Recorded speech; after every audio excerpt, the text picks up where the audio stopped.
Okay, folks, thank you for joining us tonight, our wild turkey hunting webinar. This is segment 1, Biology for Hunters, Regulations, Where to Hunt and Scouting. My name is Walter D. James. I'm the Hunter Engagement Coordinator for the North Carolina Wildlife. And I have 4 other colleagues with me here tonight. Hannah Plumpton, who is our upland game bird biologist. John Henry Harrelson, our District 4 wildlife biologist. And Master Sergeants Nathan Cox and Eric Gleason. So they'll be joining us tonight between the webinar and the Q&A. Again, thanks for being here.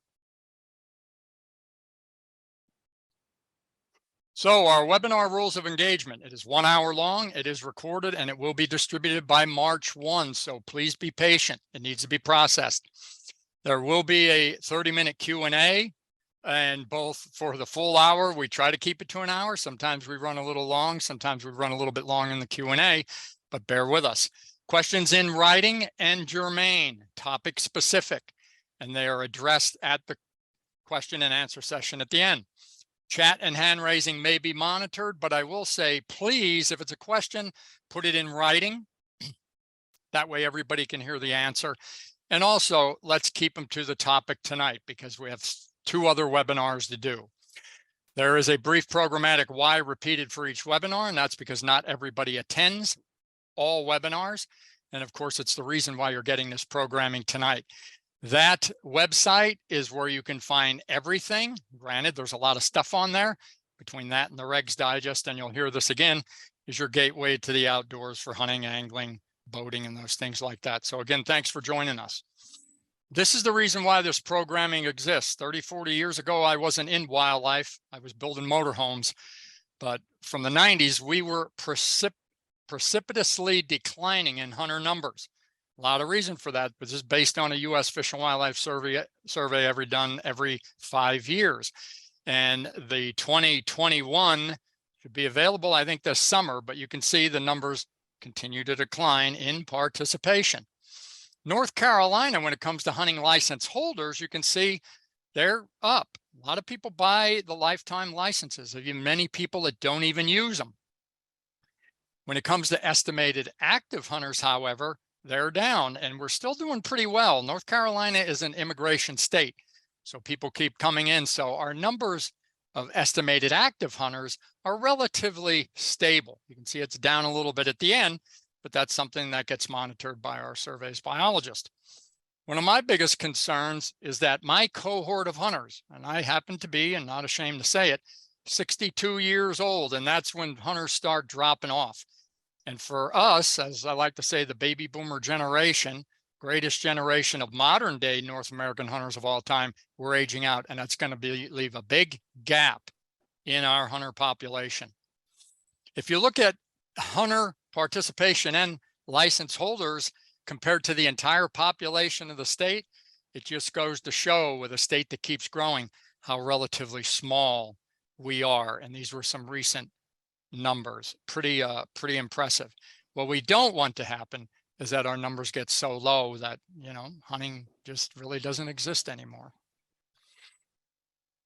In doing that, in being a hunter, we want to be responsible. We want to be law abiding. And so, as I like to say, if you see something, say something. Wildlife are public trust resources. That means they don't only belong to hunters, they belong to everyone, even if you don't hunt. And so not paying attention to the regulations, ignoring regulations, and being disrespectful for wildlife can exist. And of course, when it comes to this littering, and this was actually on a campground in a hunting area, if you pack it in, pack it out, and don't leave things in parking lots and along roadways. And just like that top right one, if you need to use the restroom, folks, please be courteous. Even cats cover it up. These are things that can give hunters a bad name. It's also littering. It's also illegal. I'm mainly involved in 2 programs. One of them you're having tonight, the hunting webinars. And by demand, deer and turkey are popular. We're also going to have a squirrel webinar later on. But these are for both experienced and inexperienced hunters. The GSO on the right, Getting Started Outdoors hunting program, is down to the very basic level for individuals that didn't come from hunting families and have no hunting support. They didn't grow up with hunters. And so many of the things that are taught there, like how to shoot, tree stands, ground blinds, game recovery, scouting for sign, most hunters already know. With these webinars tonight, we'll throw everything at you. Well, not just tonight over the 3-day series, but a lot of information. And again, where GSO made for that very target audience of new folks is more basic in nature. And some of you may qualify for that GSO depending on how new you are. And of course, I can provide information about requirements because there is attendance requirements and attendance prerequisites. These are experiments to offset participation decline, and only time will tell whether they work or not. These are a group of partners that work with us, but even within this group, folks, it's relatively small. There's not a lot of people in there. So we're always seeking help from experienced hunters and non-hunters alike, new hunters, and also landowners. And as you can see here, volunteer support is critical, whether it be instructors or post-GSO mentors, and also applicable venues. So if you have a venue or you're interested in hosting a GSO program, we want to hear from you. And that is my alias, gso@ncwildlife.org. We need you. And here's an example on our volunteer website. At the very bottom of the page on our website, you'll see a bunch of getting volunteering opportunities, and GSO is one of them. And read that a little bit more, you'll find out what it's about. For wild turkey biology, obviously I'm stepping aside, and Hannah Plumpton is up. Take it away, Hannah. Thank you, Deet. So we'll get started with some basic wild turkey biology, and we'll start with our, let's see if I can get to move. There we are. We'll start with the male turkey, or also known as a tom or a gobbler. And that is what everyone is going for out hunting. So a gobbler, an adult gobbler, weighs about 20 pounds, and a 1-year-old turkey or a male, 1-year-old male or a jake weighs about 15 pounds. And some important key identifications to identify it's a male turkey are its the hair-like feathers that come out of its chest that we call a beard, its white and red head, the spurs on its legs you can see in this photo, and then its overall metallic black coloration on the tips of its feathers on its breast, shoulder, and back. So just because a turkey is in the woods or in a lot of cover doesn't mean that you shouldn't be able to identify a male turkey from a female. Even in this low lighting, you can see its red head, its beard, and its overall dark metallic body. So you will often see them in small groups or pairs this time of year. And again, in this photo, you can see the red heads, the dark metallic body, which is really dark in this lighting, their beards, and you can even see the spur on the one bird on the left-hand side. So during the spring, gobblers can be easily identified from long distances when they're strutting, just like this picture of this beautiful bird in a full strut. And male turkeys will call females to them by gobbling if the hens are a long way away. And then they'll go into this full strut mode where they'll strut and spit and stomp their feet and drum when hens are at a close distance. Hunters should definitely keep in mind that generally hens to the gobblers, and during hunting season and a lot of hunting situations, you're going against this basic biological fact by attempting to get the gobblers to go against nature and come to you. Gobblers will also tend to return to the same areas to strut females. So if you can figure out where they've been strutting, those are good places to come back and check again. So you can Turkeys are aged periodically as 1-year-old birds or juveniles or adults, and there's several ways to tell them apart. So our 2-year-old or older birds are adults, and one of the ways we can tell them apart is from an adult from a juvenile is through its tail fan. So turkeys have about 5,000 to 6,000 feathers, and they replace them on a very predictable schedule. So this allows us to age birds specifically. A 1-year-old bird hasn't replaced all of its tail feathers in their tail fan. So this makes it a little bit easier. As you look on the tail fin on the right, you can see that the forward feathers in the center are taller than the rest of them. Those are its new adult feathers. So the uneven tail length or that black band upon the edge is broken. That's a great way to tell a juvenile, a 1-year-old bird from an adult. Another way to tell them from an adult gobbler from a jake or 1-year-old bird is the length of its beard. Jakes will typically have a beard that is less than 7 inches. So of the beards in this photo, the one on the left, that's very short one, is a beard from a jake. Beards, again, are a hair-like feather that grows continuously throughout the turkey's life. It typically reaches maximum beard length when they're adults, about 2 years old. And that's when the ends start to wear off, as it gets long enough that when they're bending over and feeding, it's dragging on the ground, it's being exposed to weather, it gets brittle and breaks off. And it's not uncommon to have gobblers that have multiple beards as well. Another possible way to age birds is through some of their spur length.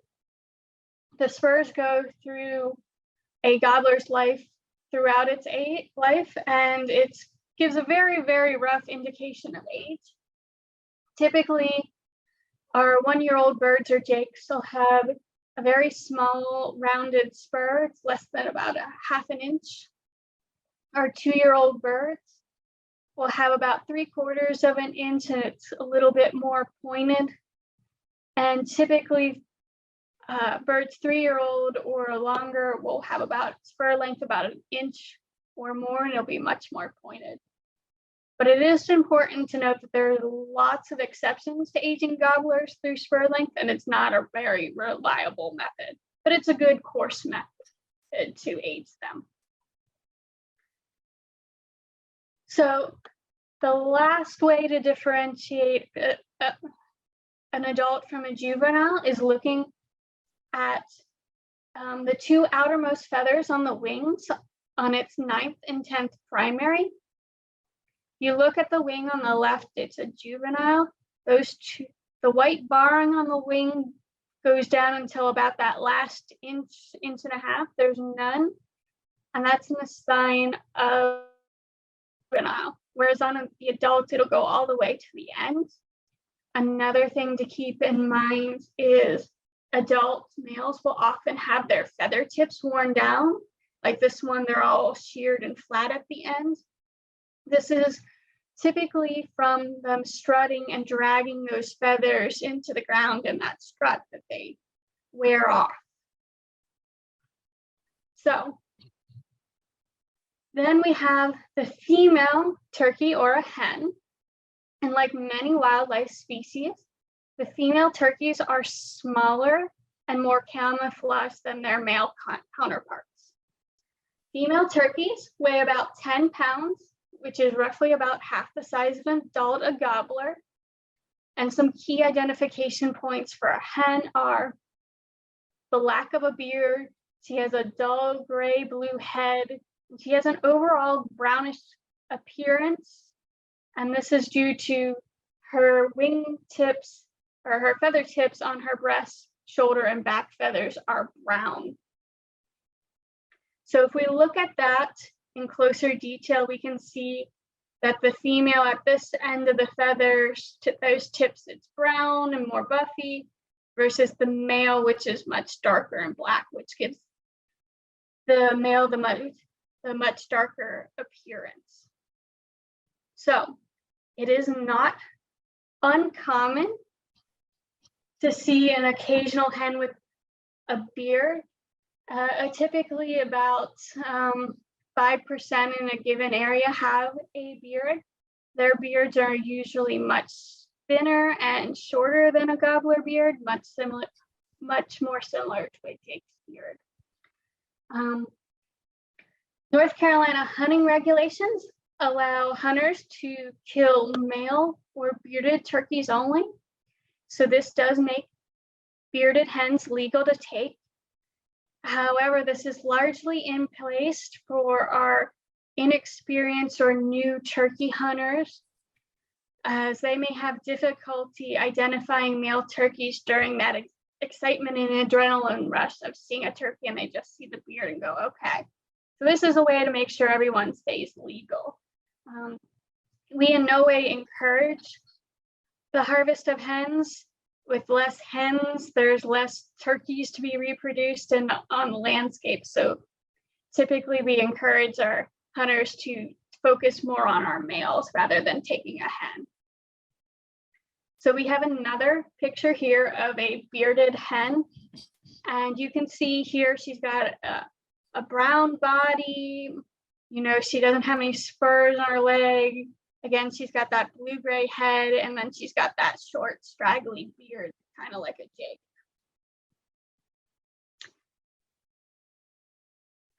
So turkeys are extremely wary, and they have, being a prey species, lots of things want to eat them, so they have to pay attention.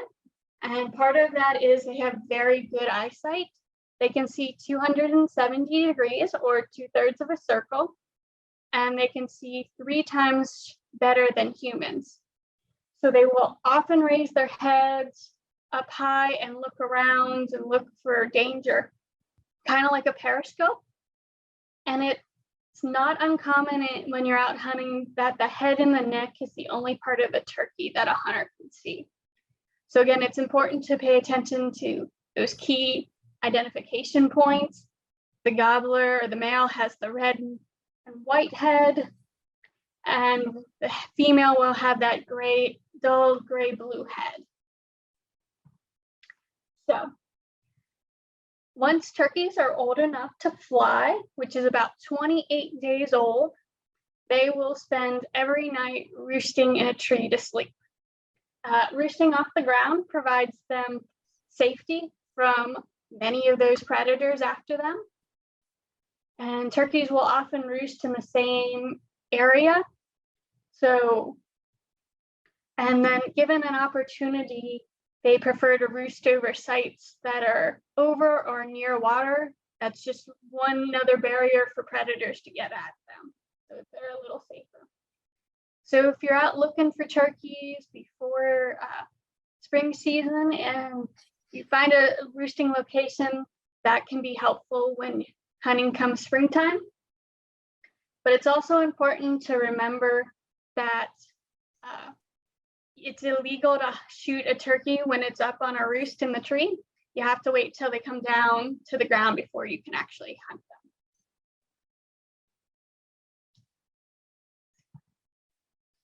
So when the conditions are right, wild turkeys have the ability to reproduce in high numbers. So they have a very high reproductive potential when things are hot. So hens will spend their summertime raising their young or broods for these young turkeys or poults. But these poults have a rough life. They are, for the first 28 days, they are flightless, so they're on the ground. They are open to predation. They can't thermoregulate their own body temperature, so that makes them extremely vulnerable to extremes in temperature. And if they get like caught in a sudden rainstorm, they're vulnerable to hypothermia. So mortality rates for these young turkeys or poults is extremely high. So it's important to have very good habitat for them to give them a good chance. And so grassy and herbaceous vegetation is great. It provides them protection from predators. And it also is a great spot for lots of insects, which these poults live on because they're very high in protein. So these small baby turkeys do a lot of growing in their first 4 weeks of life. And they grow their first full set of feathers. So that takes a lot of protein, which the insects provide. And often what we call our brood habitat, or this area for all these young turkeys to hang out, is often the limiting factor for turkeys in many spots in North Carolina. So this is a great brood habitat photo for turkeys.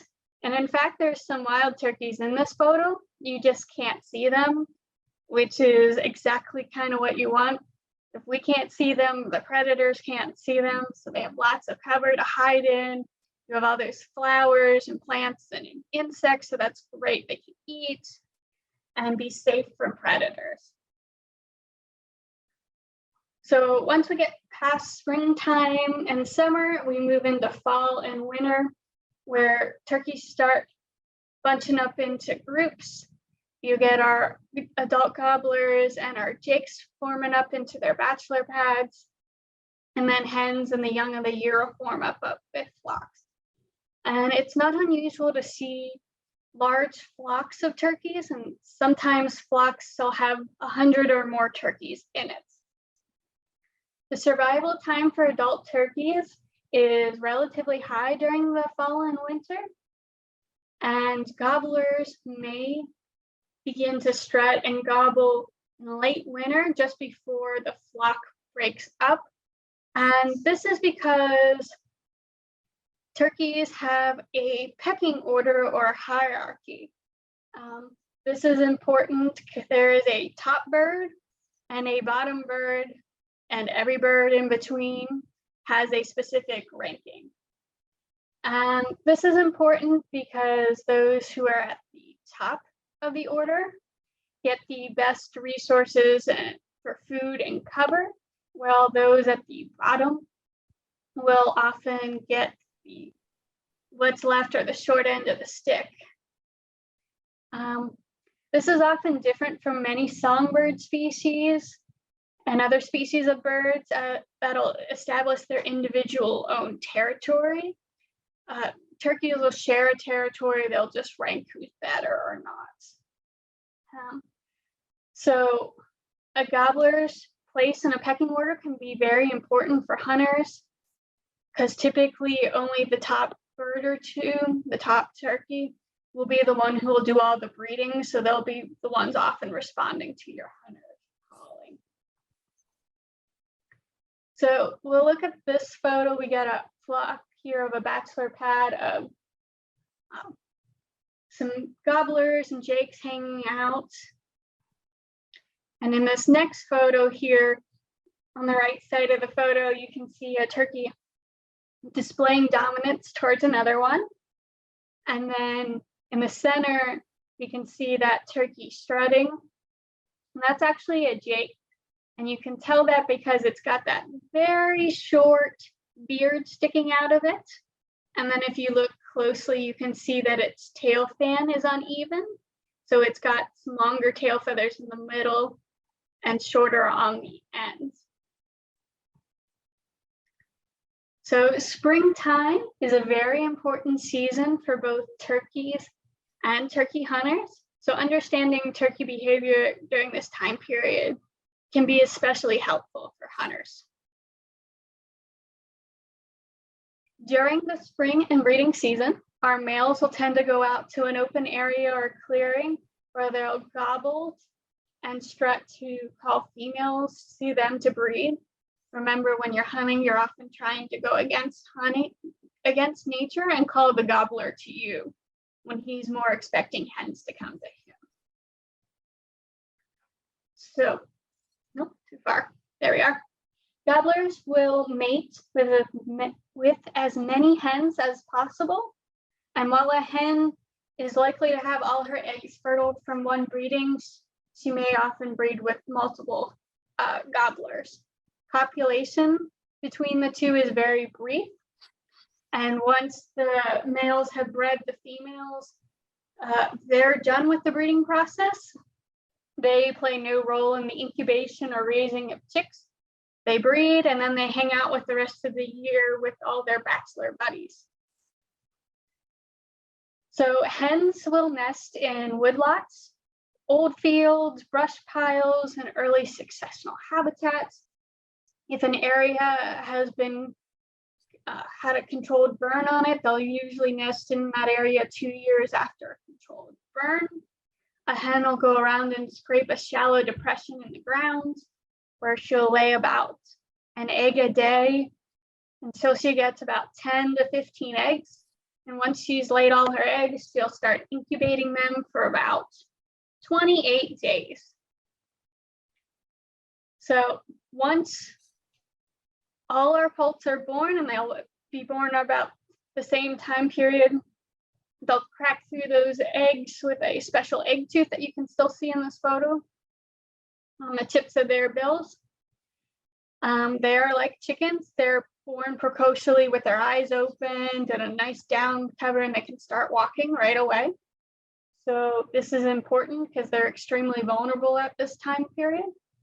So they'll leave the nest shortly after hatching to try and minimize predation from a variety of predators.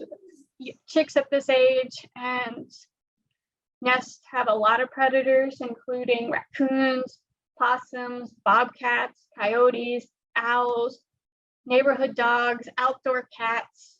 So they're pretty tasty to a wide range of species. So gobbling is especially important for not only hunting, but for their mating period. So knowing how important it is for hunters to hear, the Wildlife Commission as an agency did a research project looking at the timing of gobbling in relation to our hunting season. So from 2016 to 2019, we placed acoustic recorders all over the state during hunting season to record when they were gobbling. And what we found was gobbling is high around the youth season, and it peaks typically about that first week of the season and remains high throughout the entire turkey season. Now, a variety of things do impact whether turkeys gobble or not, and this includes weather, time of day, and hunting pressure. When it is hunting season, turkeys will gobble less because the ones who gobble a lot tend to be the ones that get shot. And then once we also get towards the end of the season, there are less turkeys to be gobbling, so we'll have less gobbles then as well. So when turkeys are doing the most gobbling is right after shooting time starts, but before sunrise, so that around 15-minute time period. It is not uncommon for gobblers to gobble on the roost in the tree when they're safe, and then go to the ground to be silent. Remember, when they're gobbling, they're screaming to hens and predators alike, "Here I am, here I am." So they're extremely bringing attention to them that they may not want. And so as it gets later in the morning, they'll gobble less and less. So turkeys have a large home range and can cover a large amount of area in a single day. In fact, their daily home range can cover hundreds of acres.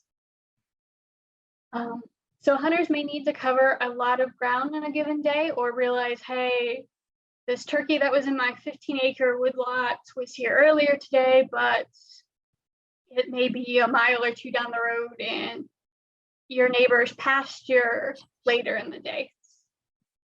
They will have a large home range, often covering thousands of acres, which they'll visit and use aspects throughout the year.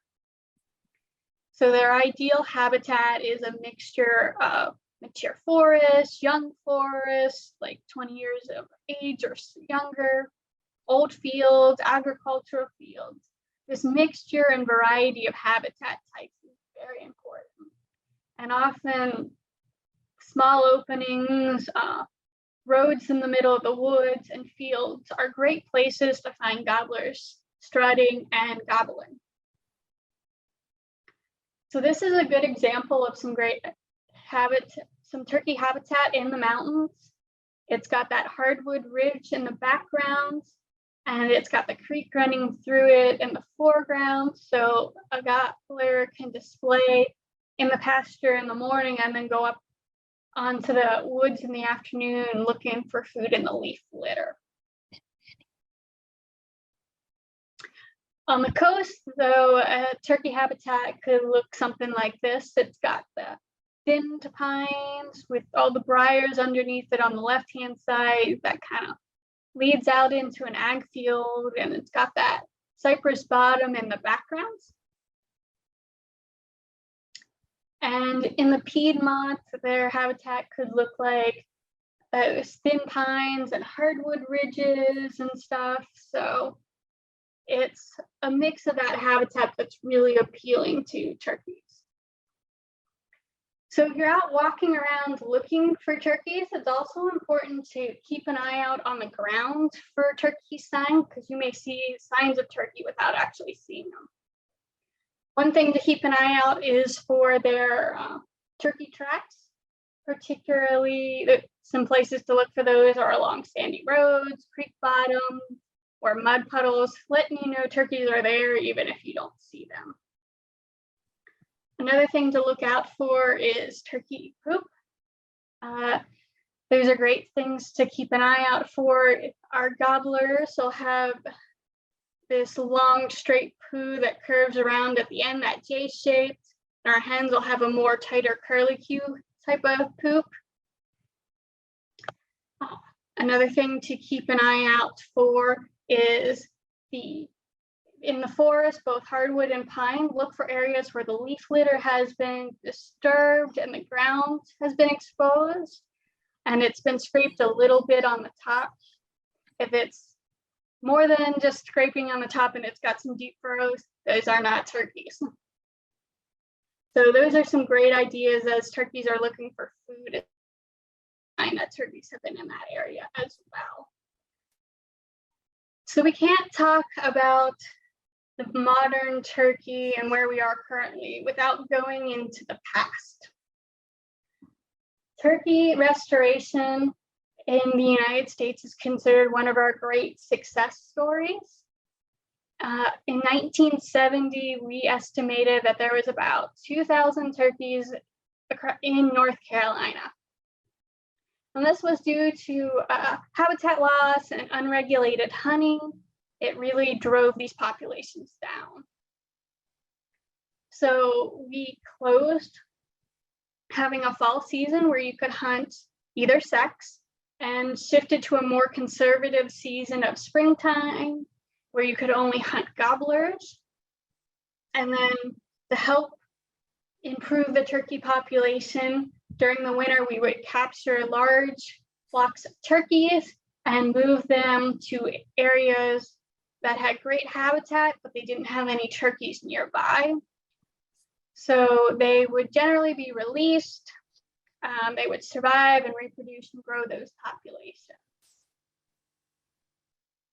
And they have dramatically grown over the years, as you can see from this graph. From 1977 all the way to this current year, how much turkey's harvest has grown over the years. In fact, the last 3 years, including this past spring, have been the 3 highest turkey harvest years on record. And they seem to be booming mostly on the coast, particularly in the southeast portion of the coast. And this is most likely because we finished our turkey restoration work there the most recently, so they're still on a good boom there. killing a turkey is not the only way to measure a successful turkey hunt. The Wildlife Commission and several other groups have surveyed turkey hunters through the years. All the items on this list are aspects of what hunters consider to be part of a quality hunt and satisfaction. And you can see killing the turkey is on the list, but it's not considered the most important aspect of a successful turkey hunt. So habitat management is extremely important to keep our wild turkey populations high and common. And land managers use a variety of habitat tools to manage them. And you can see some of the tools in the photos in the slide. And like I told you earlier, many parts of North Carolina, our brood rearing habitat is in short supply, and it's often limiting the turkey population in an area. So prescribed burning, disking, fallow field management are all great ways to improve brood rearing habitats. And the commission has wildlife biologists available to advise landowners how to manage their properties for turkeys and other wildlife. And so that'll bring us to the end of our wild turkey biology section. Thank you so much, Hannah. And as I've told folks many times, and of course learned myself, intimately understanding that wild turkey will make you a better hunter, because you're learning by the wild turkey, and essentially they become the teacher. So great overview of turkey biology, and folks, keep reading more. There's lots of literature out there about that. So we're going to talk about laws and regs a little bit, keep it safe, legal, and ethical. I'm just going to go over a review of some things, and then obviously later on in our Q&A, if there's questions relative to regulations, that's when we'll address them. So laws in brief, and that is on page 61 of our Regulations Digest. And if you don't have one, everyone should. You're going to see a picture of it shortly. As you already heard via Hannah, male or bearded bird, that's how it is in our state. If you travel out of state, you want to check the regulations there, because some say it has to have a beard or it has to be a male with a beard. So you want to check those regs. The youth season starts first. It's April 1st to April 7th. Adult statewide is April 8th through May 6th. That's when our season is. So it's much shorter than deer. Day limit is 1 and only 1 during that youth week. Possession season, and that's how many you can have in your freezer, is 2. No dogs or electronic calls, and that information is on page 5758. So that means like even a phone app that gobbles like a turkey, that's illegal. No handguns or rifles, only shotguns or archery equipment. And they're knowingly take wild turkeys from within 300 yards of any place in which bait has been placed. And an area considers baited until 10 days after consumed or otherwise removed. There was a comment one time at an in-person seminar a number of years ago. Someone said, well, I don't bait on my property, but my neighbor baits. Is that an issue? Well, if where you're going to hunt, you can see your neighbor's bait within that distance, that's illegal. Cannot possess live wild turkeys or live birds indistinguishable from wild turkeys. Hunter orange not required. Turkeys do see color, whereas other wildlife, depending on the species, not so much. Most important thing, soon as you get that bird, even before you really handle it, notch that day and month. And you can see there an example of the turkey tag on the bottom. And I used the day of the 8th and April as a reference. Those need to be notched. That makes that bird legal right away. You don't need to tear that whole tag off. You just notch it. That little V, that little triangle needs to be notched, and then you need to punch that April date.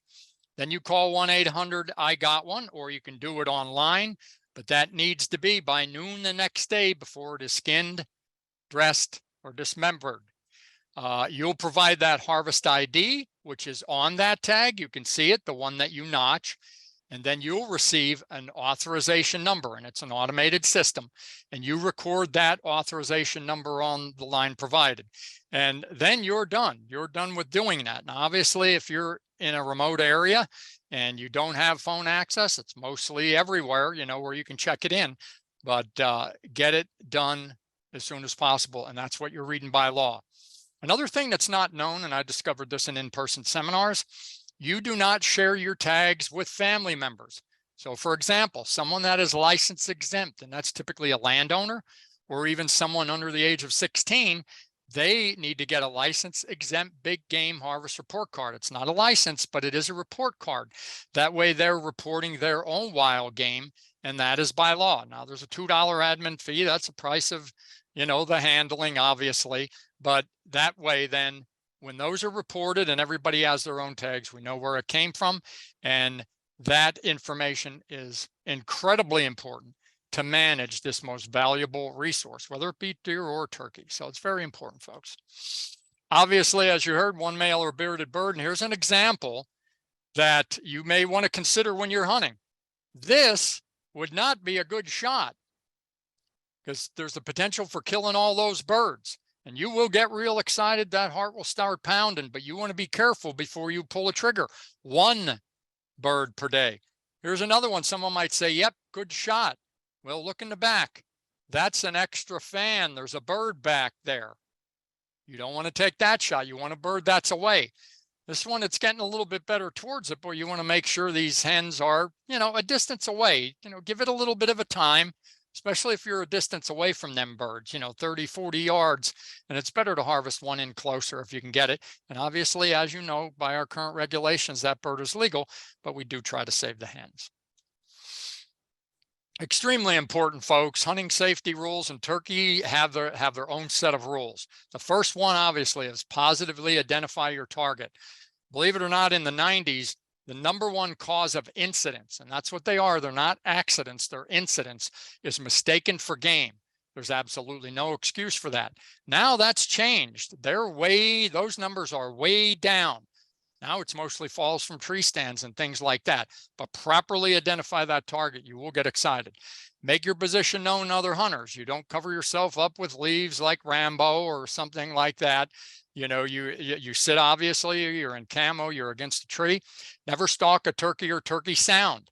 Keep in mind that they're bipedal, just like us. They have 2 legs, and a turkey can sound like a person, and a person can sound like a turkey. Assume every noise movement is another hunter. Pay attention. Properly look before you pull that gun up and pull the trigger. Protect your back. We typically do that by sitting against a tree as wide as our shoulders if it's available, but that way you kind of have some protection. Shout stop to that approaching hunter. Don't wave. Don't run a turkey call. Don't, you know, scratch on the ground. Stop.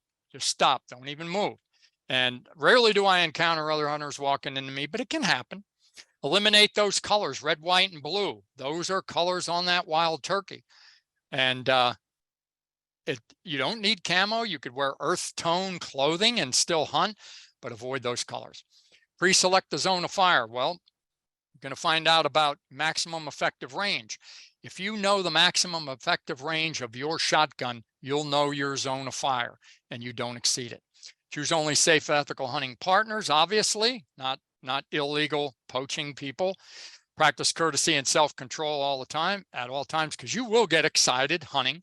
And obviously, we're all out there, folks. There's other people out there too sharing the resource. This is what you don't want to happen. This happened 2 years ago in my home state. Again, these incidents are rare, but this was a person walking through the woods carrying decoys. He was actually making some calls. The decoys weren't covered up in like a camo bag.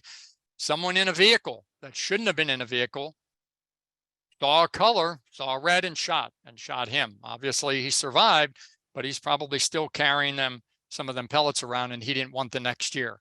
Again, a very rare incident, but be safe.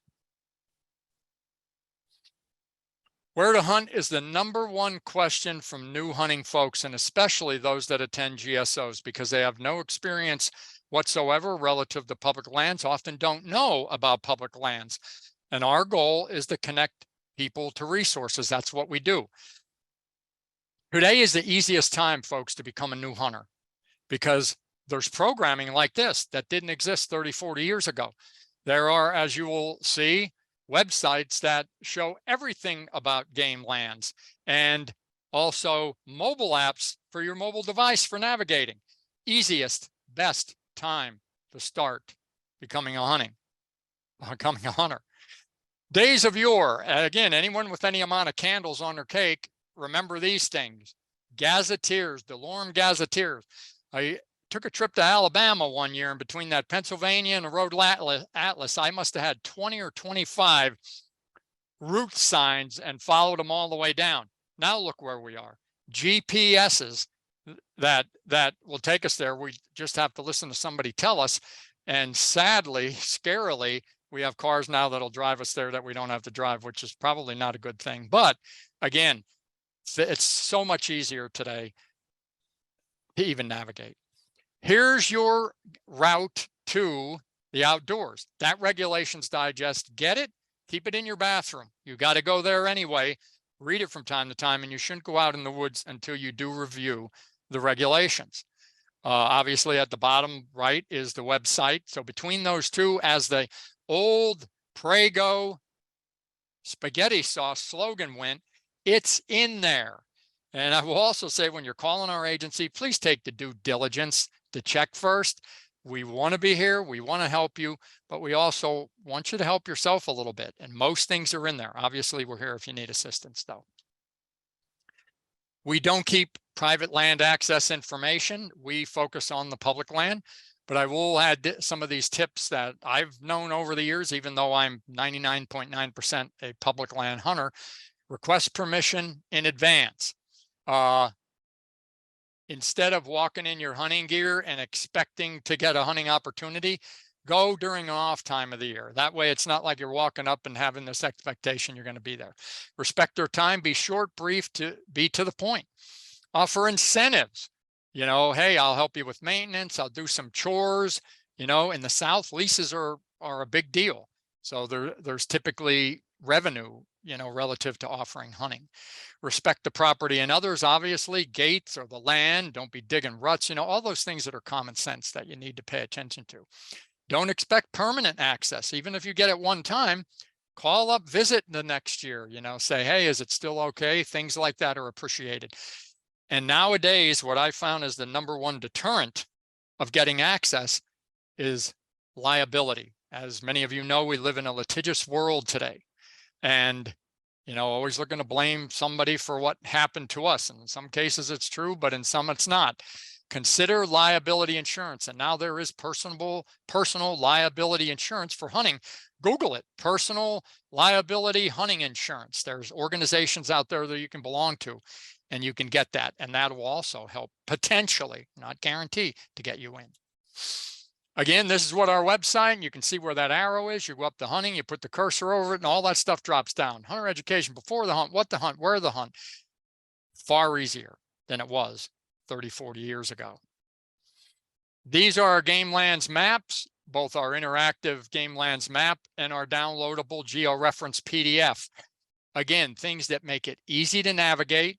And as you'll find out with those GeoReference PDFs, you can load those in an app that I'll be showing you in a second. You basically got a handheld GPS in your mobile device. So it's absolutely incredible. And before I go to any state, and I hunt about 3 to 5 states, well, 3 to 4 states a year. When I get to R4, you know, we say recruitment, retention, reactivation, considered R3. Well, R4 is retirement. And so when I get to R4, I'll probably travel 5 or 10 states, but every time before I do, I go to the mapping on the agency's website. So I let my fingers do the walking first, then I hit the ground. So I left this up, I put no CWD there because this zone is currently on our Game Lands map. It shows that secondary and primary surveillance area for deer relative to CWD. Before you do deer hunt, you want to read that information. I'm not going to go into the topic. I'm not a subject matter expert, but that is something to definitely that the agency is trying to manage here in North Carolina. But there's an initial look at the map. Then you can use the USA topo maps or other base maps. You get the view there. You can see where the game lands are. Get up closer. And if you look down here in the bottom corner, wherever you're looking on that map, over here is the GPS coordinates. So really, even in your navigation app in your phone, and all phones have them, you type that in, boom. I usually do the 35 point first and then the other one, but I'm sure it works the same way. But that will take you wherever you want to go. And there, that's in that interactive game lands map. An example of those downloadable PDFs. When I first came down here to North Carolina, I started out in New Bern. I was a wildlife technician. And I thought, there's no way I'm hunting down here. I want the mountains, because I came from Ridge and Valley. So I went, looked at the maps, and obviously once you click on them, this is what comes up. And they're geo-referenced. They show where the roads are. They show where the parking areas are, where camping areas are. And depending on the game land, some will have more, some will have less. But again, you put them in an app that you're going to see shortly, and I'll name it now. It's called Avenza, and you can see where the boundaries are. That is what our boundary typically looks like. 2 orange bands, orange reddish bands, and then typically a sign, but I will have a disclaimer. Sometimes these trees fall down. Typically our folks are out there, you know, redoing them from time to time, or the sign may have gotten ripped off or whatever. If you have these apps, these mobile apps that you're going to see shortly, they will help you stay on the boundary. And that's what you want to do. You don't want to be trespassing. That's illegal. Here's one of them. I told you about it, Avenza already. You can download our Game Lands map, even off their website or from our website, have the PDF in your phone via an email, say, open up with Avenza, boom, you've got a GPS. This one's fairly intuitive. It's easy to use. I use it. And here's another one that is growing in leaps and bounds, and that is onX. And there's so much in it. I've messed with it a little bit. I'm still a handheld GPS person. Again, I'm of the ancient era, and so I still use them. But these apps are absolutely incredible. Again, it makes navigating easy. This is something unique too. Permit hunting opportunities on certain game lands for certain species. This allows, as it says in the first line, for managed participation, meaning some game lands that maybe get a lot of pressure for certain species, they offer these permit hunting opportunities, but they are by draw, folks. You've got to apply for them. This is what they look like. An example in the turkey in the coastal area. For all you procrastinators, you can forget about it. Because remember, right there, turkey permit hunts. March 1st is the deadline. So you've got some time yet to get in there and take a look at them and see which different game lands have it. And you basically get up to 5 hunt choices. It's $8. It's by drawing, and the drawing is on March 1st, and usually a day or two after you can find out on our website if you got drawn. And then if you did, you'll get the permit. A lot of our staff use these permits. I've used them from time to time. They're pretty awesome. Again, by drawing. My public land tips to the brief. This is what I've done any state that I've went. Fingers first with the game lands maps, geo-reference PDFs. That's what I typically like, or the interactive map. I'll study that topography, including what would be preferred habitats. You already heard some of them in the turkey overview by Hannah. And then I'll also look at Google Map or Earth to kind of coordinate beyond the PDF, or maybe beyond, you know, our interactive map. I print out and download those Game Lands PDFs in my phone, and I'll typically throw them in Avenza, and then I always have them, see where the camping area is. And again, download Avenza and or onX Hunt, boom, you've got a mobile GPS. It's incredible. Put boots on the ground then after you do that first, fingers first, and adhere to those borders. As I said, 2 red-orange paint bands and or your mobile device. Simple as that, folks. And get on the website and take a look at it. Scouting, a turkey hunting prerequisite. I'm going to run through some slides here, and I think I'm doing pretty good on time, or I may have to pick it up a little bit. Try not to keep you too long, but a bunch of stuff in here as prerequisites here. So I like to live the 365 lifestyle. I live by myself. So basically I'm preparing for turkey season in January by watching my videos. But exercise, a balanced diet, getting plenty of rest, shooting, things you'll find more about tomorrow. Extremely important if you want to enjoy the hunt and hunt hard. My scouting tips: I prepare for spring and the fall by watching where birds are. Spend 2 months scouting, looking around to see for sign, both direct and indirect, either seeing turkeys or their sign, like scratchings you heard. And then usually 1 month listening for the birds when they start gobble. Practice calling in advance, but not on turkeys. Work your calls, but don't be educating birds before the season. And don't say, well, I'm not going to hunt here. Well, somebody else may be hunting in that spot, so don't do that. Pattern both your shotgun and turkeys. You'll learn more about that a little bit later in the webinars. Never be afraid to go in blind, meaning, hey, even if you haven't seen anything, I've already traveled 100 miles to a place I've been to before, haven't been there all season, and eventually, I'll find a bird. So even if you haven't been watching birds for a number of weeks, have a plan A, B, C, and D. Not just one location, because you never know, you could run into another hunter before you. The bird may not work out, the bird may not be there, the bird may be quiet. So always have a backup plan. Know the topography and plan your setups accordingly, and obviously respect turkeys, the land, and other hunters. All those things are important even for scouting. I grew up in the Ridge and Valley. It's typically what it looked at. In the foothills, it looks like that. Typically there'd be birds in the field in that brood rearing habitat, and then they'd roost typically part way up that ridge. If you're on flat ground, typically looks like this. The birds can be anywhere where there's roost trees. And obviously you may still have ridges to listen from, but I'll usually try to get into a highest spot in the area I'm going to hunt. And that's typically a good listening point. Mountains equals few hunters. That is one place above the Jackson River that I hunt in Virginia. It is extremely rough, and even though it looks very low there, I'm at the tail end of it. That is some ground that if you fall, you'll typically roll a few yards before you run into a tree, but typically you have it by yourself. And if you don't mind hunting those steep ridges, that can be some really good stuff if you hunt in those areas. Again, there's some scat that was pretty much steaming when I found it. Those are the scratchings there. Lots of gobblers, but believe it or not, it was a quiet, cold first day and I didn't hear anything. And of course, I scanned other areas of the woods. But even when you see the sign, if the birds are quiet, they have to be vocal for you to hear them, or you have to be able to see them. But that's what you look for. Always know where you are. Again, with these apps, you see what it looks like. And sometimes it can be confusing. Even when you're in other states, there's a situation where you have a poster sign, and then you have what typically another state uses is 2 orange or 2 yellow dots. So by looking at the terrain and or these apps, you'll eventually find out what is the private property and what isn't. And again, don't trespass. These glades or openings are really good locations, and this one was off a logging road. Gobblers usually like to strut in these areas, and he may roost nearby, gobble, and if he doesn't hear birds, he'll fly down and he'll go to these spots, he'll roost and he'll gobble, and he'll wait for the hens to come to him. As Hannah pointed out, we're trying to reverse nature. So that makes it harder.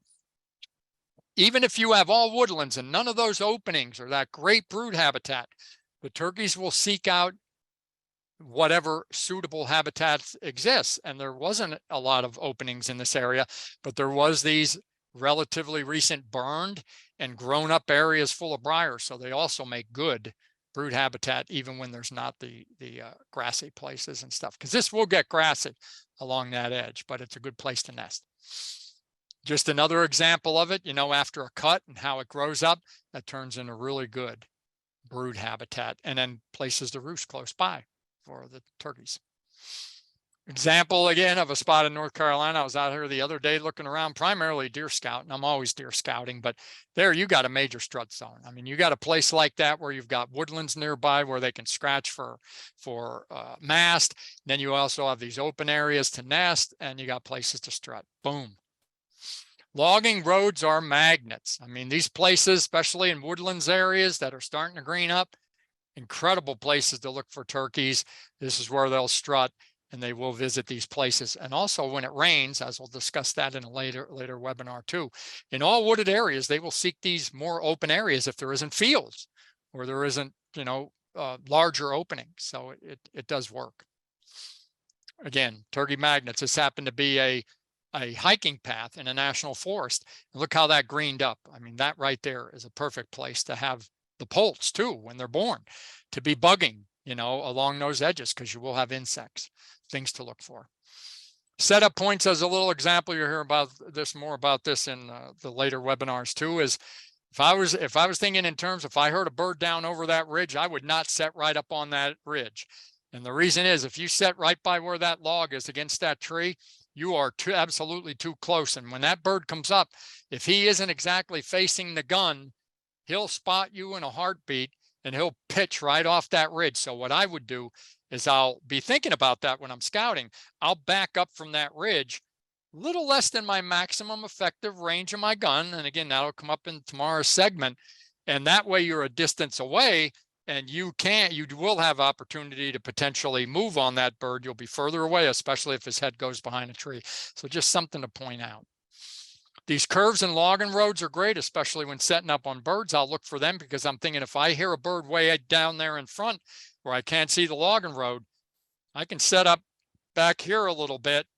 And then right when he makes that bend, because when they're in real open woods, they're looking for that hen. And if they don't see that hen, they get suspicious. So when he can see, if I'm about here in that bend, if he's in my maximum range, I can get a shot at him, my maximum effective range.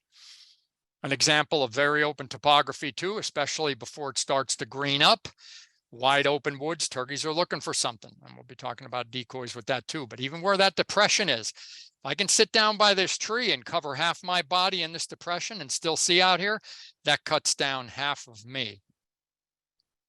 Then as it starts to green up a little bit, it can even make the open areas a little bit better, because at least you have some cover. With this as open and as it is, I'd probably back off again, because I'm at a ridge top here. So I'd probably back off before I called in a bird, because if you're not using decoys, and sometimes even when you are, those wide open areas, if they don't see a hen, they get suspicious. And if you call when you can see that bird and he can see you, that often gives up the gig. And again, we'll talk more about that later. Logs can be barriers, or they can be a help. If that log is close to you, again, it cuts your body sight, your cover a little bit more. But if this log's much further out there, and that happens to be a decoy there, if anybody saw it, if that log's much further out there, turkeys are known for, even though they can walk up over that log or a stream or a wire fence or whatever it is, they'll typically strut right behind it, expecting that hen to come to them. So don't let things like that create a barrier for you. Before you call that bird in, you make sure there's no barriers. Again, even though they can go across them, make sure his path is as easy to you as possible. That is a major rule of engagement. Barriers do equal opportunities. I've crossed this creek in the dark many times. It gets really high and you can't see the bottom. But that's what I was willing to do to get across there on public land to a place that typically got crowded with folks, unless you were willing to do that. So I'd typically check that spot every year if the water's high, to see if the water don't go over my chest waders, and I'd be okay, I'm good. And believe me, it gets spooky in the dark. The other thing that's spooky is this bridge that's abandoned. You're not allowed to drive across it, but I'd use this as an access area. And you can see the Red Roof Chevy Inn right back here. And of course, it's not really scary until you start crossing here where these rails are. Am I telling folks to do this? Absolutely not. I'm always hanging on to this rail when I use this, but it's not the safest thing to do. I do it, but then I'm not crazy enough that I know I'm not going to step on something. I've checked this during the day, but it's still something that most folks won't do. But this presents barriers that, you know, if you feel safe enough, you can get across. But you've got to use your own judgment for that. And again, you want to be safe. Or you can have a friend that has a boat and a cable, and you can pull yourself across. That makes it a lot easier, but that's also spooky at night when you're traversing that. You're on the other side, truck in the back, you're hunting the land, and he lets me use that to hunt on public land. Then there's also these fords. You got to be careful with that, but that's access to a game lands. And when the water's too high, you don't do it, or you'll be floating down the river. Some preseason turkey hunting tidbits. And I'm running a little long, but I'm going to cruise here, folks. Just lots of stuff for you. This was my hunting mentor. If you can ever find these in VHS, they're the two best but slowest videos ever. They'll put a millennial to sleep.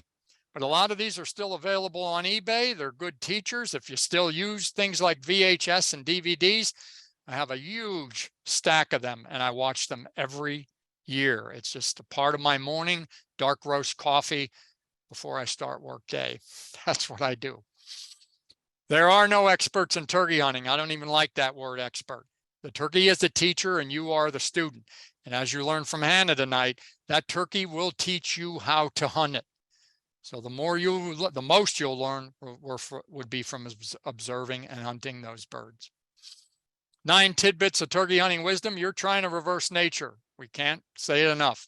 He'll give away his location and smell is poor.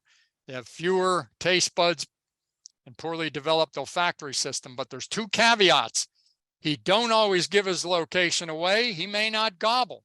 Some birds don't, or they gobble sparingly. And if he's hanging out with deer, he can smell. And I've had many hunts ruined by deer because the deer saw me or smell me first. They blow, and you know what it sounds like if you've hunted deer. And that's it. The bird shuts down. And so I had that happen 3 days in a row. And I just laughed and shake my head with a headache. He has a mission. You have a clock. Don't ever forget that. Your disadvantage is impatience. Your advantage is persistence. Hunt when you can, listen, observe, and learn. That's what it's all about, folks. And you will learn every time you go out. There's no absolutes. No matter what we tell you, especially when it comes to turkey tactics, there's no guarantees what works. One day may not work another. And a disclaimer, that's it. Whatever we tell you works one day and it won't work the other. Turkeys are like people. They have their own personalities. And sleep now, you'll need it. You can hunt turkeys in the afternoon, but they gobble most in the mornings. If you're moving, you should just go fishing. They can see far better than you, and their eyes do deserve your respect. They are extremely keen, and you heard Hannah, 270-degree division. They turn that head back and forth, and they'll pick you out quick.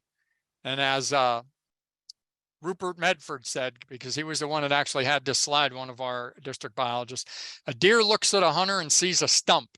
A turkey looks at a stump and sees a hunter. It is a paranoid bird. From the time it's an egg to when it's adult, something wants to eat it. What makes a great turkey hunter? All these things: experience, persistence, patience, attitude, willingness to learn, not afraid to try something new. Respect for the wild turkey, respect for other hunters, weaned on public land, especially when birds are pressured. That makes it a little tougher. And participation. You just got to get out there, folks, no matter the weather. As you heard about the hunter harvest, this should give you an idea of what it's really like. So you may go out there and say, hey, from now on, every bird I kill is going to be my Thanksgiving dinner. I'll eat no more butterballs. Well, you may find out differently, but if you're persistent, it may happen. But there you go. 70% no hunters kill a turkey. 18 won, 4% two. So it's a tough thing, or as I like to call it, a chess game. And as was already pointed out, folks, it's not just about killing the bird. There is so much more to enjoying what I call the gobble, and seeing the bird, and the gobble is a symphony unwritten. In short, the spoils of hunting go to the unwavering persistent, and the rest go to the supermarket. And I've often said, you know, it's only anecdotally now, I'd say out of every GSO class or even webinar, maybe 30, 40, maybe even 50% of people actually become hunters. We do live in a very spoon-fed society today. I mean, you walk in a store, everything's right out in front, the Christmas stuff, the Thanksgiving stuff, the Valentine's Day stuff.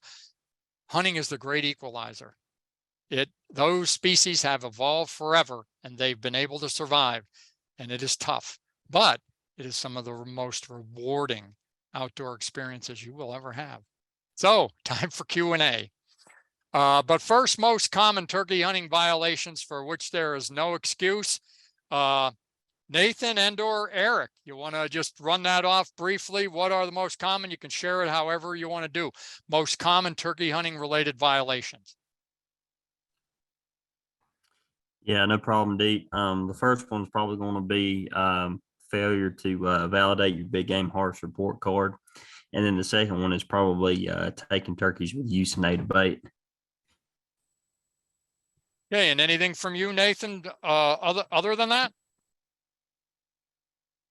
Those are probably traditionally the two main charges or violations that we come across the most deep.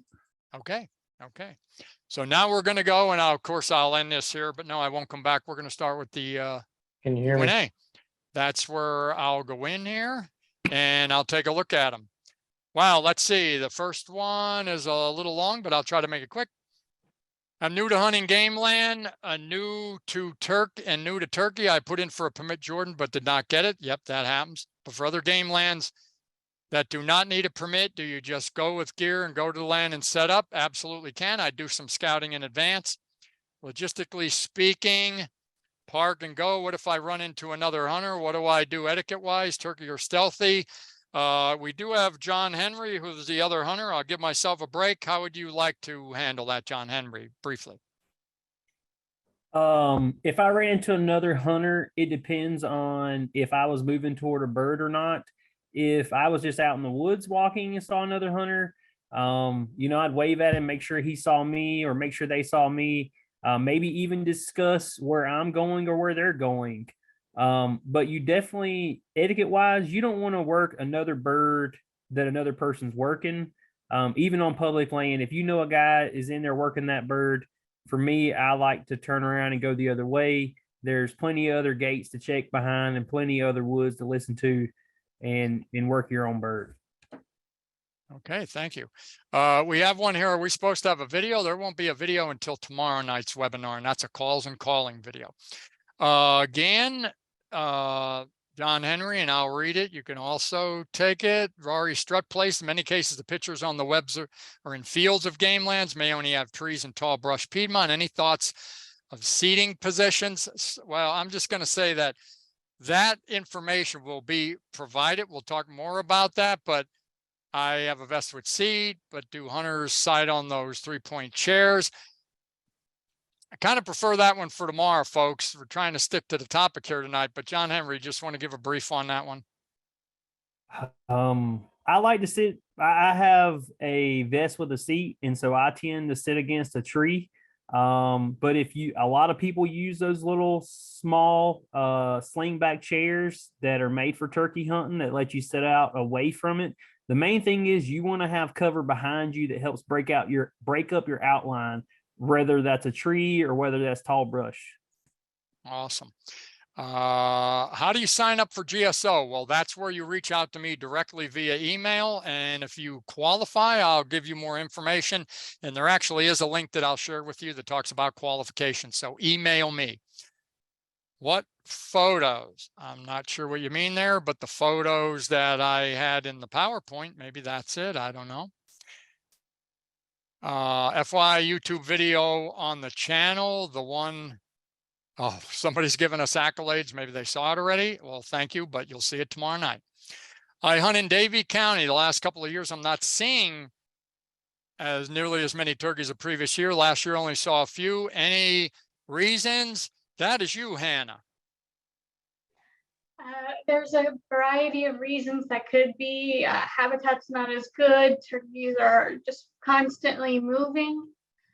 On a statewide level, our turkey populations are good that we're seeing based on our surveys, but at a smaller regional level, turkeys move. So it could be a variety of issues of weather or just poor habitat, and they went somewhere where it's better. Okay, thank you. Somebody shared a website relative to trespassing on private property, so you will want to check that out on our website. It was provided by a wildlife, one of our officers said all hunters are encouraged to seek permission before entering someone else's land, but it's only required if the landowner has posted the property. Gentlemen, my officers, you want to address that one? Sure. Can you hear me there, Deep? Yep. So there are specific counties that have local laws that require a hunter to have written permission regardless of what private property they're entering. I don't know all of those counties right off the top of my head.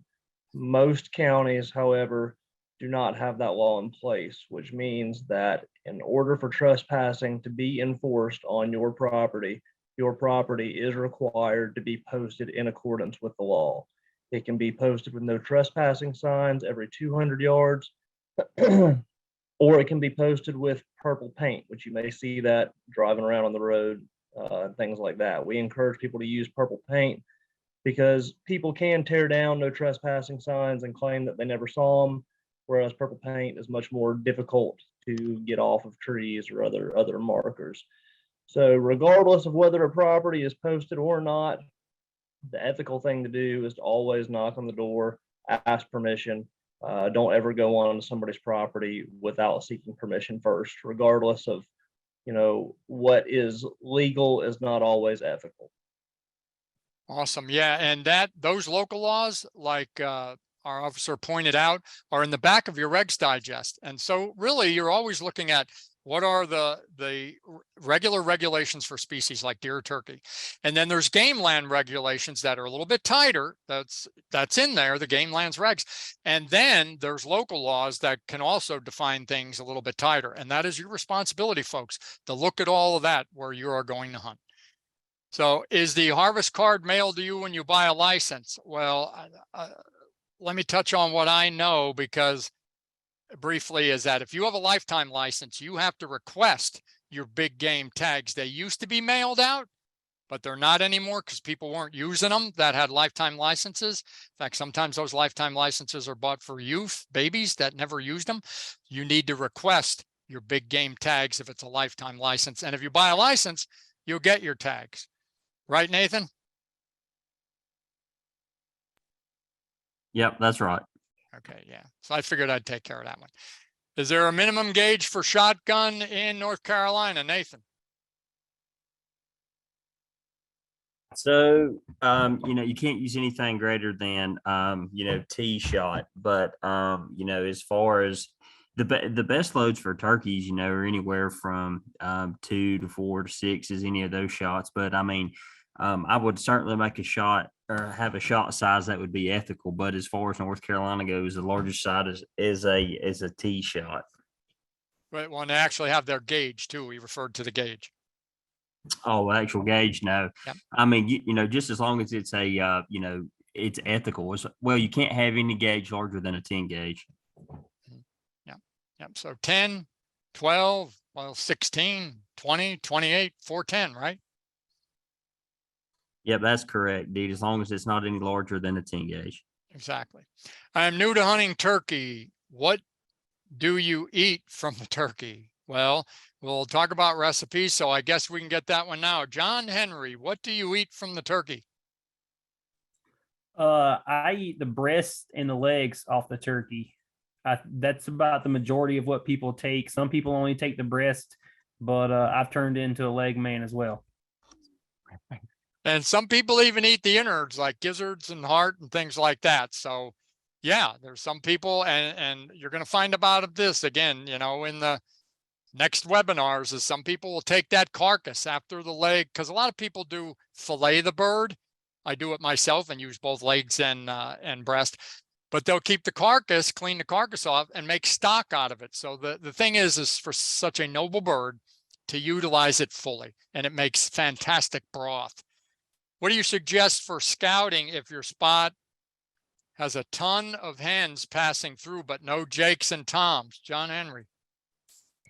I would be looking for an opening, because those Toms or Jakes are going to be displaying in an opening, and those hens are going to be going to them. If you got a bunch of ladies around, I would suspect you're going to have some Toms around as well. Right now, those birds are still grouped up in sex groups. So all the males are together and all the females together right now. And that's going to be changing very quickly as we roll into the spring. I see a lot of wildlife fields in the Wilson Creek area. I know that's a good area for deer, but in general, is that a good area for turkey? Wow, I'll tell you what, we're getting specifics here. John Henry, are you familiar with that, or is anybody out there familiar with that? This is Eric Gleason. I'm the officer here in Caldwell County, which encompasses Wilson Creek. Wilson Creek is surrounded by Pisgah National Forest. There are turkeys in that area, but Wilson Creek is, if you're familiar with it at all, is extremely popular for a multitude of users. It's delayed harvest trout water, there's hatchery supported trout water, there's wild trout water, there are hiking trails, biking trails, there are lots and lots and lots of people that use this area. So yes, you can turkey hunt that area. There are birds in that area, but it is extremely important to be practicing your hunter safety if using that area, because you are almost 100% guaranteed to run into bikers, hikers, other hunters, kayakers, fishermen. So making sure that you are being extra careful, practicing your hunter safety if you're going to hunt in that area. Very, very good information. Nathan, how about you? Can you go back over the rules of registering your kill versus when you can skin it? Yeah, sure. I'll hit over that real fast. Obviously before you remove that animal from the site of kill, that big game harvest report card has to be validated. Okay. So if you start at that point to dismember that turkey, or pretty much you walk up and I can't tell what the sex of that turkey is, then that bird needs to be registered. And then you have until noon of the following day to register that bird if you don't dismember that bird. It's got to be validated, and you have until noon of the following day to register that bird if you start dismembering the bird. Also, just FYI to everybody listening, the very specific instructions are outlined on your big game harvest report card when you receive it in the mail. There's a lot of words on the left-hand side beside your tags, and it goes over exactly what you have to do and the time frames when you have to do those, all right there on your tags. There you go, folks. All you got to do is read it and let the fingers do the walking first.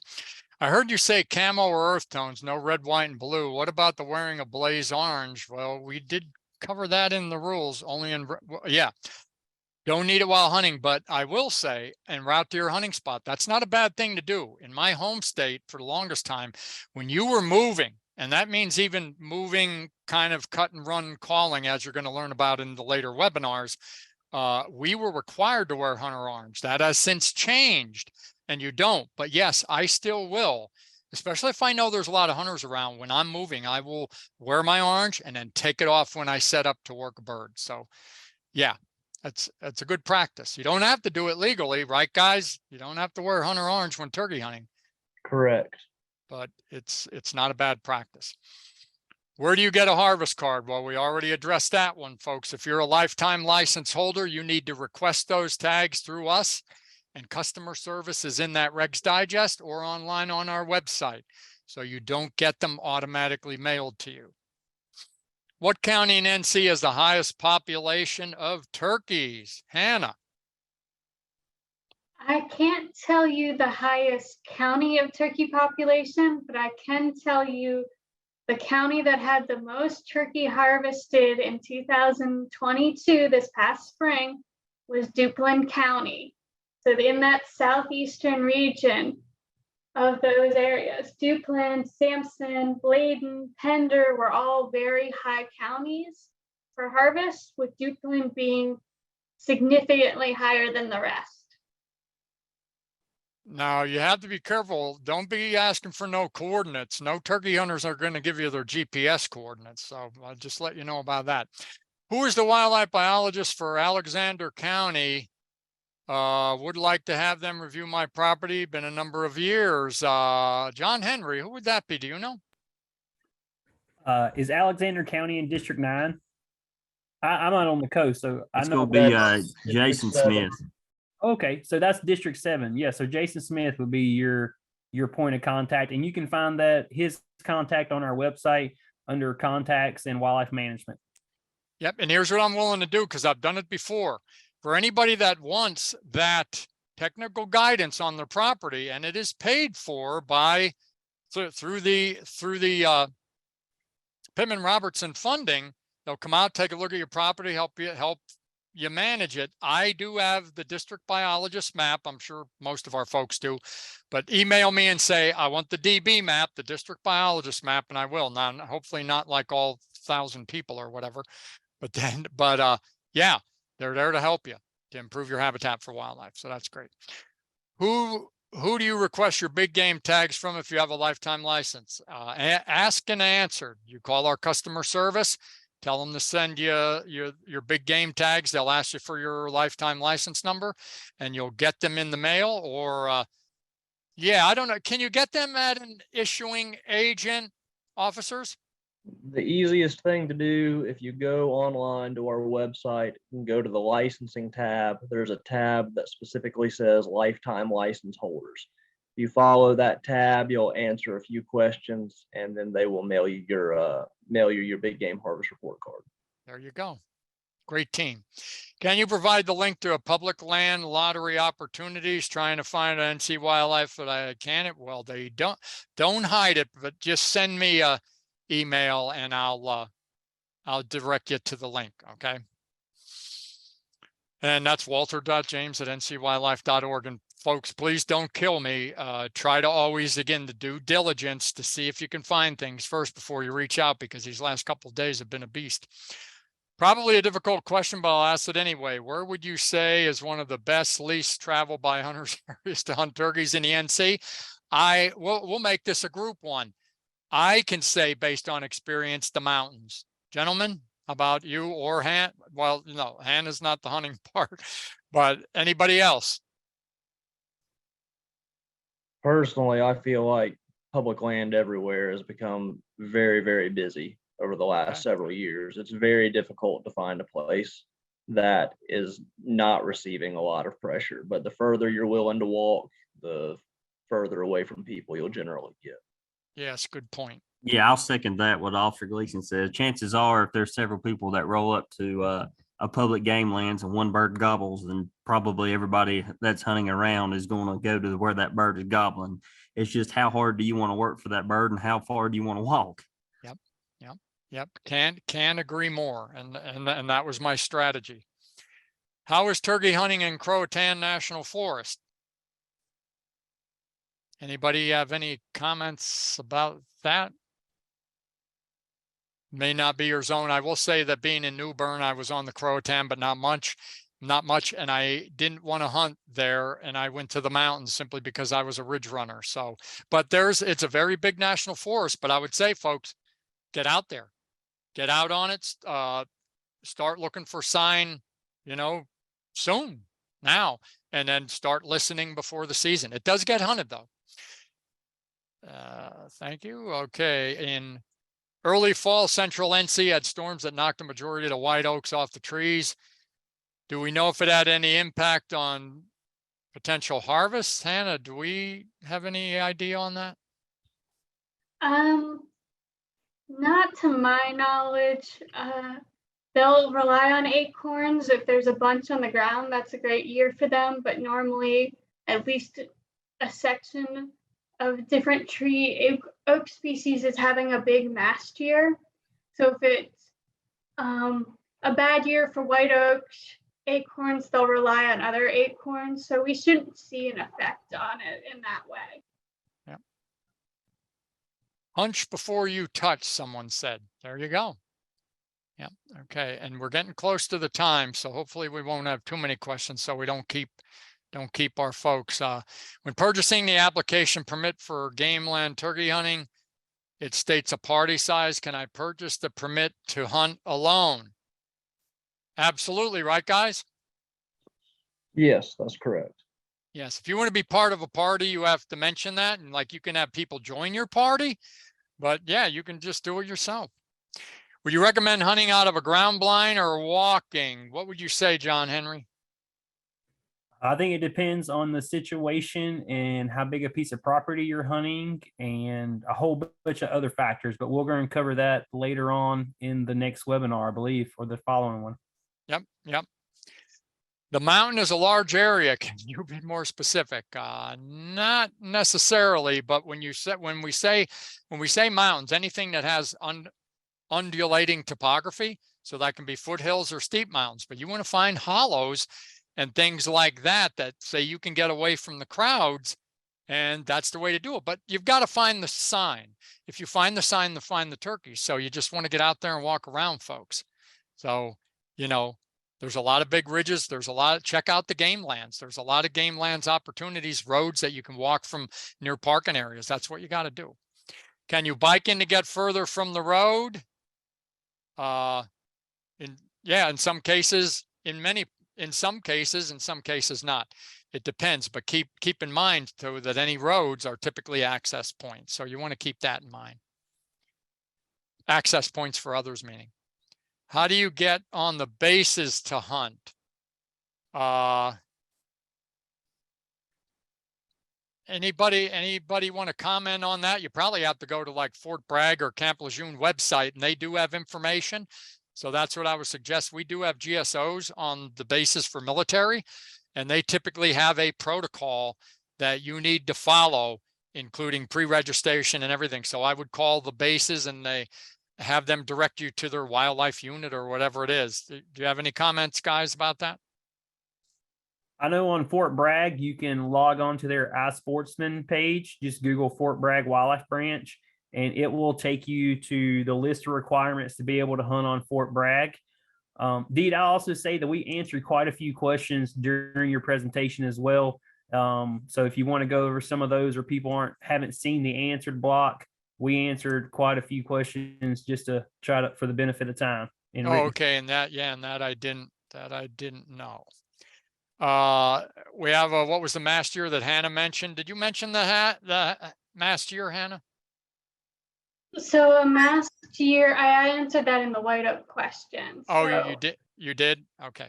So mast is what we call acorns and nuts. It's the seeds. There's hard, which is your acorns, your hickory nuts, and soft mast is usually your fruits and your berries. So that's just your seeds typically, and we call that mast. So each tree will typically have a year where they produce more acorns or something than they normally do, hoping to flood the ground and so overwhelm all the wildlife that eat it to allow a chance for more of those seeds to sprout and grow up. I'm just going to do these last three questions and we've run out of time. So someone added they released the hunting grounds, but you have a pass. You have to pass a test and get listed and pay a fee. So keep that in mind with the military sites, obviously. Can you repeat your email address? Yes. walter.james@ncwildlife.org. iSportsman is a site and they release map. Yep. So we already got it there. So that's all the questions we're going to take for tonight. I'll move into the next slide. I should be able to. There you go, folks, the end. And keep that in mind that you don't always come to your location, right to your call, but he will do it 30 minutes after you left. I'm a very patient deer hunter. I can sit in a tree stand 13 hours and think of it as nothing. But when I'm turkey hunting, a bird that takes 15 minutes comes in, drives me crazy. I tell you there, please complete our post-webinar survey. You will get it when you get the link. So I'll make it easier. Once I have the links by or before March 1 for all of the webinars, I will mail out those surveys with the links. And please do complete that. That helps us improve the webinar series. Thank you so much for joining us tonight. We really appreciate it. We hope those that are able to will join us tomorrow night for our second webinar. We're going to get more into the equipment and things like that. And of course, our final one on Thursday. So have a great night, everyone. And definitely thank you for my panelists. Have a great night, everybody.